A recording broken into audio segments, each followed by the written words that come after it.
Civil सेवा परीक्षा की तैयारी कर रहे मेरे सभी प्यारे नौजवान साथियों, नमस्कार। फ्रेंड्स, आज मैं आप सबसे कुछ छोटी छोटी घटनाओं के बारे में बात करने जा रहा हूं, लेकिन वे सब परीक्षा की दृष्टि से बहुत इम्पॉर्टेंट हैं, फिर चाहे वो परीक्षा प्री हो या मेंस ही क्यों न हो।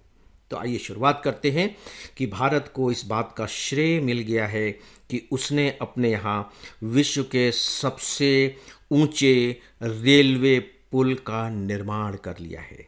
अखबारों में आपने पढ़ा होगा कि हमारे प्रधानमंत्री जी ने जम्मू कश्मीर में बाकायदे चिनाब पुल पर बने हुए दुनिया के सबसे ऊंचे रेलवे आर्च ब्रिज का उद्घाटन किया है। रेलवे आर्च ब्रिज, और इसकी जो ऊंचाई है समुद्र तल से 359 किलोमीटर है। 359 किलोमीटर। इसकी जो लंबाई है वो है 1315 मीटर, और आप जानते हैं कि 1000 मीटर का 1 किलोमीटर होता है। दोस्तों, प्री एग्जामिनेशन की दृष्टि से जो एक और इम्पॉर्टेंट खबर है वो ये है कि यह रियासी ज़िले में है। जम्मू कश्मीर के रियासी ज़िले में है। कभी कभी इस तरह के बारीक प्रश्न पूछ लिए जाते हैं। ये तो सबसे इम्पॉर्टेंट खबर थी, लेकिन हमारे प्रधानमंत्री जी ने वहाँ और भी कुछ महत्वपूर्ण विकास कार्यक्रमों का उद्घाटन किया। इनमें से एक है अंजी ब्रिज। अंजी ब्रिज ये हमारे देश का पहला केबल स्टे रेलवे ब्रिज है। और ठीक है, इसके बाद उन्होंने वंदे भारत रेलवे की हरी झंडी दिखा करके शुभारंभ किया। ये दूसरी घटनाएं हैं। ये तो प्री से संबंधित घटनाएं हो गई। क्या इसका मेंस से कुछ रिलेशन है? दोस्तों, मेंस से इसका रिलेशन है। पहली बात तो ये है कि ये जो रेलवे ब्रिज बना है चेनाब नदी पर है, और ये जो बना है, भारत ने जिस तरीके से इसका निर्माण किया है वह वास्तु और इंजीनियरिंग का भी एक अपने आप में अद्भुत नमूना है। इसका मतलब है कि टेक्नोलॉजी के बारे में यह एक नया प्रमाण भारत की शक्ति का प्रस्तुत करता है। और ये कम बड़ी बात नहीं है कि एफिल टावर, जी हाँ, मैंने देखा है एफिल टावर। एफिल टावर से भी यह 35 मीटर ऊंचा पुल है, और इसीलिए फिलहाल यह देश भर में चर्चा का विषय बना हुआ है। First point. इसका जो दूसरा पॉइंट है वो ये है कि यदि हम जम्मू कश्मीर में वाकई में उसका डेवलपमेंट कर पाए, वहाँ के लोगों को सही तरीके से इसके माध्यम से हम जोड़ पाए, तो ये जो आतंकवादी घटनाएं हैं, ये जो पाकिस्तान लगातार बड़बड़ाता रहता है, उसके बोल रुक जाएंगे। जन समर्थन हमारे पास अभी भी है, लेकिन आतंकवादी उन्हें बरगला देते हैं।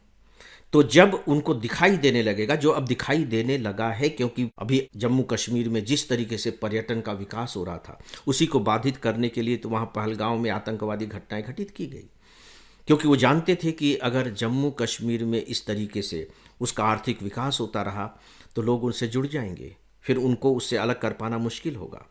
तो ये एक दूसरा उसका एंगल है। विकास कार्यों का जो एंगल होता है वो बिल्कुल डिफरेंट होता है। और आपको मालूम है कि किस तरीके से अब छत्तीसगढ़ के बस्तर ज़िले में और जो दूसरे ज़िले हैं उनमें अब जो नक्सलवादी हैं वो बहुत ज़्यादा कमज़ोर पड़ने लगे हैं। एक लंबे अरसे के बाद जो वहाँ विकास के कार्य किए गए हैं उनसे अब वहाँ के लोगों को ये विश्वास होने लगा है कि उनका जो उद्धार हो सकता है वो मूल धारा में ही शामिल होने से हो सकता है, ये आतंकवादियों का साथ देने से नहीं, नक्सलियों का साथ देने से नहीं। तो दोस्तों, यह भी अपने आप में एक महत्वपूर्ण बात है कि सरकार किस तरीके से जम्मू कश्मीर के विकास के लिए प्रतिबद्ध है, निरंतर लगातार काम कर रही है। और ठीक यही स्थिति आप हमारे नॉर्थ ईस्ट स्टेट्स के भी पाते हैं। वहाँ भी हमारी सरकार का इस बात पर बहुत जोर है कि कैसे उसका तेजी के साथ विकास किया जाए। फ्रेंड्स, आपके लिए एक उपयोगी सूचना। मैंने आईएएस की तैयारी के लिए 2 पुस्तकें लिखी हैं। आप आईएएस कैसे बनेंगे, इसी के 2 भाग हैं। यह इंग्लिश में भी है। अब तक इसकी लाखों प्रतियां बिक चुकी हैं। यदि आप अपने आईएएस के लक्ष्य के प्रति सीरियस हैं तो आप इन दोनों पुस्तकों को लाइट हाउस मानकर चलें। यह आपके लिए एक प्रकार से मस्ट रीड बुक है। आप नीचे डिस्क्रिप्शन में दिए गए लिंक से ये दोनों पुस्तकें मंगा सकते हैं। दोस्तों, विकास से ही जुड़ी हुई एक फिर दूसरी खबर, और खबर ये है कि केरल में अभी एक बहुत ही महत्वपूर्ण और मॉडर्न बंदरगाह की शुरुआत की गई है। इसका नाम है विजिन जाम अंतर्राष्ट्रीय ट्रांसशिपमेंट डीप वाटर मल्टीपर्पज सी पोर्ट। यानी कि यह सी पोर्ट ऐसा है, यह बंदरगाह ऐसा है जो मल्टीपर्पज है, बहुउद्देशीय होगा और यहाँ से अंतर्राष्ट्रीय ट्रांसशिपमेंट होंगे, अंतर्राष्ट्रीय आवागमन होगा सामान के लिए, और डीप वाटर गहरे पानी में। और ये जो तैयार हुआ है ये खासकर हमारा जो पीपी मॉडल है, सार्वजनिक की निजी भागीदारी मॉडल, उसका एक अच्छा उदाहरण है। और बहुत से लोग तो इसे भारत के समुद्री इतिहास में एक मील का पत्थर भी मान रहे हैं। अब देखिए किस प्रकार से इम्पोर्टेंट है। प्री के बारे में तो मैंने आपको बता दिया, जिसकी संभावना है क्वेश्चन पूछे जाने की। मेंस में इसका आप उपयोग कैसे कर सकते हैं। मेंस में यदि आपके पास आता है कि भारत में किस तरह से इंफ्रास्ट्रक्चर का डेवलपमेंट हो रहा है, उस पर कोई टिप्पणी लिखी है, इस तरह का कोई भी प्रश्न पूछ लिया जाता है, तो आप इसका उल्लेख कर सकते हैं। वर्तमान में हमारी स्थिति क्या है।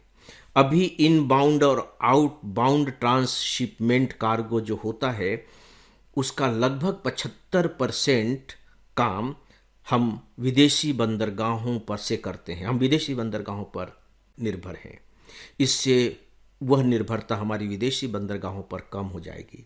और केवल निर्भरता ही कम नहीं होगी, बल्कि 20 करोड़ डॉलर की जो वार्षिक रकम हम देते हैं विदेशी बंदरगाहों पर, वो रुक जाएगी और वो लाभ में कन्वर्ट हो जाएगी, क्योंकि हम केवल अपने ही ट्रांसशिपमेंट नहीं करेंगे, दूसरों के भी करेंगे।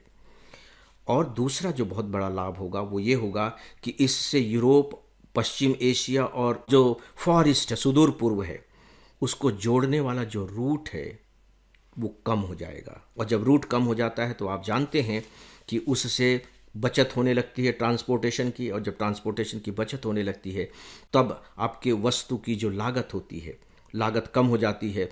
फिर इंटरनेशनल मार्केट में आपकी जो कंपटीशन की जो क्षमता है वो बढ़ जाती है। इसकी जो एक बहुत बड़ी बात है, जो बहुत अच्छी बात है, कभी कभी इस तरह के प्रश्न पूछ लिए जाते हैं कि ये जो सी पोर्ट है इसके जो क्रेन हैं वो रिमोट से कंट्रोल होते हैं, और इसकी जो यातायात की प्रणाली है वो आर्टिफिशियल इंटेलिजेंस से संचालित होती है। इसका फ़ायदा ये होता है कि यहाँ जो समय लगना चाहिए किसी भी काम को पूरा होने में, वो काफ़ी कम हो गया है। इसे आप सेमी ऑटोमोटेड सी पोर्ट कह सकते हैं। तो दोस्तों, सुनने के बाद शायद आपको लगा होगा कि नहीं, यह अपने आप में एक महत्वपूर्ण उपलब्धि है। देखिए होता क्या है कि मान लीजिए कि ये खबर अखबार में छपी भी है, लेकिन बहुत ही छोटे रूप में। तो जब आप अखबार पढ़ रहे होते हैं तो दो बातें होती हैं। पहला तो ये है कि चूंकि खबर छोटे रूप में छपी है तो आप मिस कर सकते हैं। दूसरा ये होता है कि अगर आपने पढ़ा भी तो आपको लग सकता है कि भाई ठीक है, एक खबर है छोटी सी, कितनी खबरें आप याद रखेंगे, क्योंकि ऐसी खबरें छपती रहती हैं। लेकिन अभी मैंने जिस रूप में इस सी पोर्ट का बखान किया है या उसके स्वरूप को आपके सामने रखा है, डेफिनेटली आपको लगने लगा होगा कि नहीं, ये खबर तो महत्वपूर्ण है, ये खबर तो हमें जाननी ही चाहिए। आपको लगा कि नहीं? तो दोस्तों, यही तो मेरा काम है जो कर रहा हूँ। आप इससे कितना लाभ ले सकते हैं अब यह आपके ऊपर है। अगली खबर, और अगली खबर ये है, आपने अखबारों में पढ़ा होगा कि हमारे जो इलॉन मस्क जी हैं, अमेरिका के उद्योगपति, आप देख रहे हैं कि अभी इलॉन मस्क और अमेरिका के जो राष्ट्रपति हैं ट्रंप जी, उनके बीच में किस तरह से विवाद की स्थिति खड़ी हो गई है। खैर, हम उस पर बात नहीं कर रहे हैं। तो इनकी एक कंपनी है इलॉन मस्क की, स्टारलिंक। स्टारलिंक को अब भारत में सैटेलाइट इंटरनेट का लाइसेंस मिल गया है। बहुत पहले मुझे ध्यान आ रहा है, लगभग 3 महीने पहले जब स्टारलिंक ने इसके लिए अप्लाई किया था, तब मैंने बहुत विस्तार के साथ इस पर बातें की थी। अब उन्हें यह लाइसेंस मिल गया है। कुछ बातें रह गई हैं, वो क्लियर हो जाएंगी तो अपना काम शुरू कर देंगे। जो ये सैटेलाइट इंटरनेट है, इसकी कुछ बहुत अच्छी खूबियां हैं, मतलब एक मॉडर्न टेक्नोलॉजी है। पहला तो ये है कि ये जो सर्विसेज प्रोवाइड करते हैं ये सैटेलाइट के जरिए करते हैं। तो सैटेलाइट जो है पृथ्वी के नज़दीक घूमते हैं। ये जो सैटेलाइट है पृथ्वी के नज़दीक सैटेलाइट घूमने के कारण इनके द्वारा इंटरनेट प्रोवाइड किया जाता है, उसकी स्पीड बहुत तेज़ हो जाती है।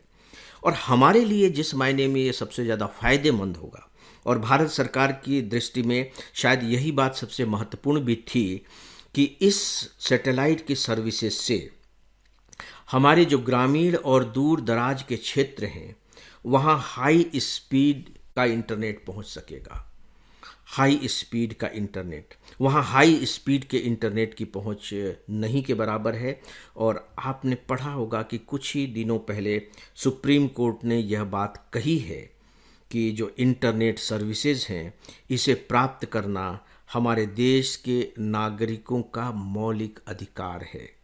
ठीक है, अभी भी उन्हें मिल रहा है, लेकिन उस रूप में तो नहीं मिल रहा है कि वो सारी सेवाओं का जो इंटरनेट से जुड़े हुए हैं उनका उपयोग कर सके। दोस्तों, आखिरी में एक छोटी सी खबर है, बहुत ही छोटी सी खबर है, लेकिन मुझे लगता है कि आपको जानना ही चाहिए कि जो छत्तीसगढ़ की राजधानी है रायपुर, न्यू रायपुर कहा जाता है, रायपुर तो पुराना है लेकिन न्यू रायपुर डेवलप हो गया है, हम लोग गए हुए हैं, वो हम लोगों ने देखा है।